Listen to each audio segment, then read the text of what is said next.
Okay, so we've got two kinds of chop saws. One that just goes straight down. Both the chop saws work essentially the same. Here's a good example of one that was not trimmed first. And here's an example of one that was trimmed first. Nice and square, instead of having a gap. Of all the wood we receive, 100% of it is not square. That angle does not match up to a perfect 90 degrees when we get it. So let's say you measure from the top here, 10 inches. That's gonna be shorter than if you measure from the bottom over 10 inches. Well, first things first, how do we hold this? Is this correct? No. Firmly grasp it in your hand. Is this correct? No. Firmly grasp it. We need it down on the table tight. Then we also need it up tight against the fence. But uh-oh, see that gap right there? That means we still need to push it even tighter up against the fence. Firmly grasp it. There shouldn't be any gap between this wood and this metal. It might be tempting because there's this gap, so you might want to push it down. But oh no, look what happened to our square. Now there's a bunch of air gaps, which is going to cause it to...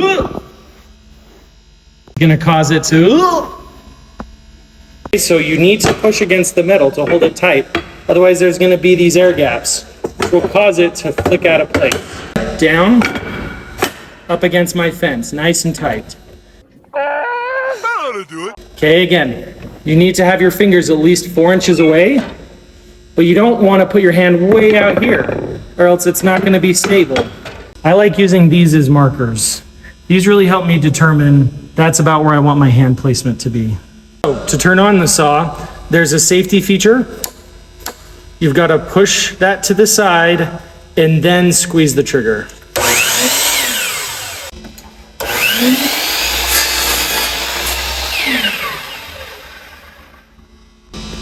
Okay, here's too fast.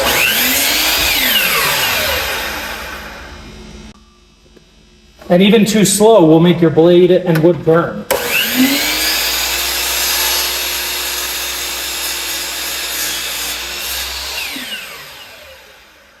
Nice thing is, this is a great marker right where the saw blade is going to cut.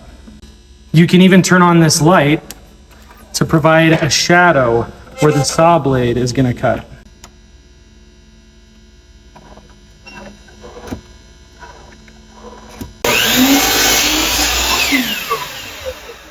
Really don't need to cut off much more than that.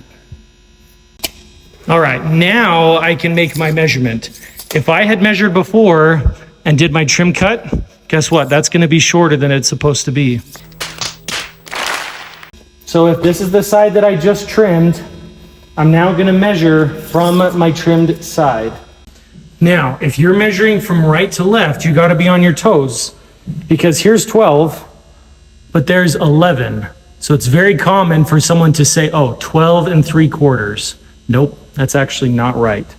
What you want to do is say 12 3/4, right? I know here's 12, here's 13. So I want 12 inches and 3/4. That's very tight against the fence. I'm going to move that shadow until it lines right up with the edge of my mark. That way my good side is going to be right at the perfect length.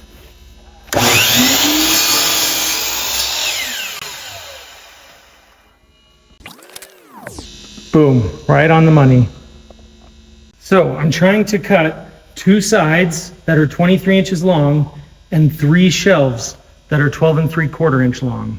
So to get my 2 sides, I'm going to trim, measure 23, cut another 23-inch piece. Again, don't make the mistake of pre-measuring your pieces without trimming them first.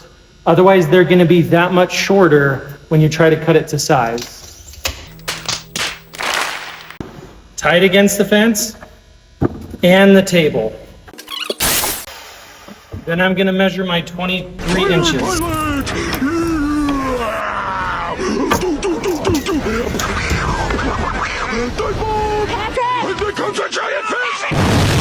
No, don't do that. Don't do that, right? Don't cross your arms. Very bad. Okay, if you need to swap hands, make sure to do that too for whichever way you're cutting. Now I could measure this, or if I just line up my newly cut side with my 23-inch piece, I can mark it like this to make sure that I've got the same measurement. Now this we call a square. It helps us check and make sure that every angle on our board is a perfect 90 degrees. However, we also call this thing a square. Why? Well, it can help us do the same thing. It can help us mark a measurement at a square angle, a perfect 90. The other angle we use quite a lot is a 45. So if I wanted to mark my 45 right there, that's why a speed square is commonly used, because we can use both of those measurements, either a 90 or we can also mark a 45. So to change the angle on the sliding chop saw, you need to make sure this is up and you press your thumb in on that button. It should automatically stop once you reach close to 45. Hear that snap? That means it's there. Okay? You can lock that in place too if you want. Then again, to move it back, lift this up, push that in with your thumb. When you're close to 0, you should feel it click in place. The non-sliding chop saw is very similar. Make sure this is up. Then you've got a squeeze trigger down at the bottom called a detent. That will lock you into the main angles, including a 45. Okay, once it's locked in, you can push that down. This is how we're going to cut the angles on the molding for your clock.